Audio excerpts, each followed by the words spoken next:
Welcome to this next video. Today we're going to be taking a look at painting this maintenance shed.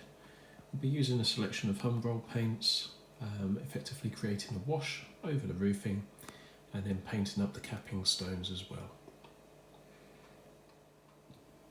Here I've just created a wash with some grey paint with some white spirit, and this can just flow naturally and separate however it wishes. And that'll give a little bit of two-tone effect to the corrugated sheeting. And we'll pick that out with a bit of black, just to give a bit more depth. The black has now been added over to the top of this. Just blend that in a little bit, and we're now going to use this same effect over the entire roof. The wash has now been applied to this side of the depot. As you can see, that's quite effective. We'll carry on and do the other side.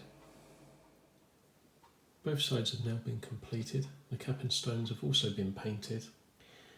I'll now leave this overnight, and next stage will be to apply weathering powders. Using a Revel weathering set, I've applied a red rust wash onto the roof, and then added some dark brown weathering powder to this once it was dried. And on the walls as well, this is just a dark brown weathering powder which has been applied with a dry brush across the entire building. This just gives it a sense of aging. All that's left to do now is add some further weathering to the roof and sides. The roof and sides have now been completed with dry brushed weathering powders. This is now taking shape. The next stage, we're going to do some weathering on the interior walls. Just for the benefit of all then, I'm using the Revel weathering set 39066. We need to apply some weathering to the interior of the shed, so we now need to make this dirty. We've got a nice rendered effect from the cardboard here, and all we're going to literally do, rather than applying a wash like I did onto the roof, which is great for covering an area with a solid colour as a base, we need to add dry brushed pigments here. So I'm going to start off with some brown just from the dirt side of things. Okay, and you can see we're just going to sprinkle this over. And then just gently rub this in and let this position. It doesn't have to be neat. As you touch this will just wither through.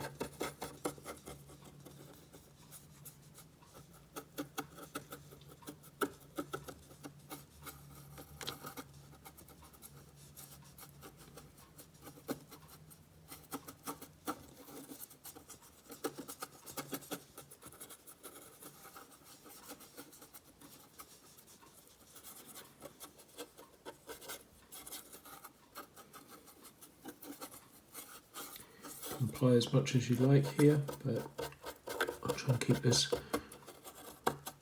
kind of a medium level rather than heavy. Also need to apply up the side. You can see I've filled in the gap here with the milliput. That's great for filling in the gaps. It's the first time I've tried using that particular product. And that's basically just to stop any of the light. Once I've installed the light, and I don't want the light coming out from underneath the roofing. It dries really solid as well, so it's quite a great product for filling holes.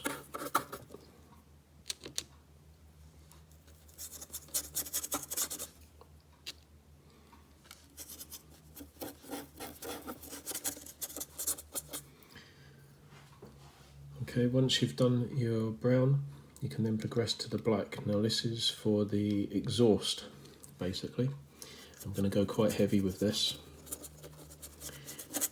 Okay, so we're brushing that right in. Plenty of pigment on here. Really work that up towards the roofing areas. Okay, not so much on the sidewalls, but plenty around the roofing. And again, you could just bring this gently down the side just to kind of fade this in. I won't go any more further really than that. And then you could just go lightly along the base here.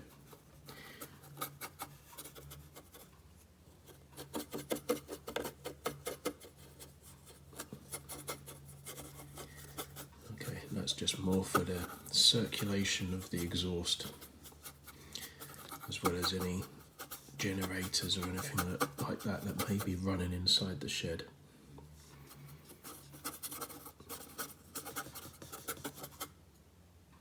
So what I'm going to do is I'm going to carry on. I'm going to do the rest of the interior on this, and then I'll come back and show you the finished article. So the walls are all done, and now I'm going to go and do the roof. Now the roof is going to be the blackest part because that's where all the exhaust fumes are going to mount up. So I've created a wash here, so this is just a small amount of water. I've swept up all the excess pigment off of my board here, so I'm not wasting anything. Just mix this in, and then we're just going to apply this to the inside of the roofing. Okay.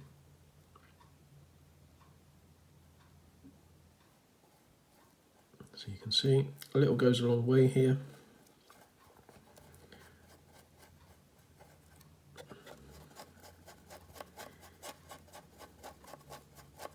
And you can simply just use this. It's a great way to get a good amount of coverage here.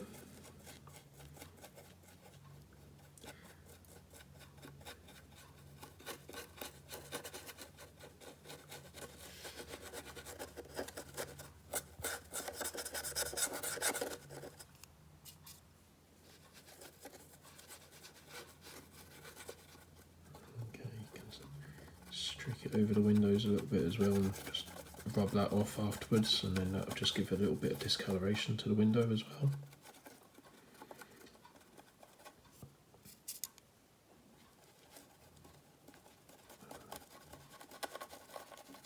Okay, so that is basically it.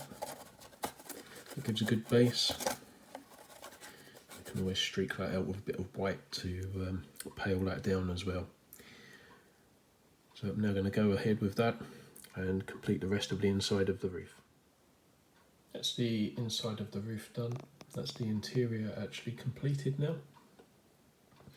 In terms of the weathering effect, that completes the second part of the series. So stay tuned for the next one, where we're going to take a look at some additional detailing as well as interior and exterior lighting for your depot. Stay tuned.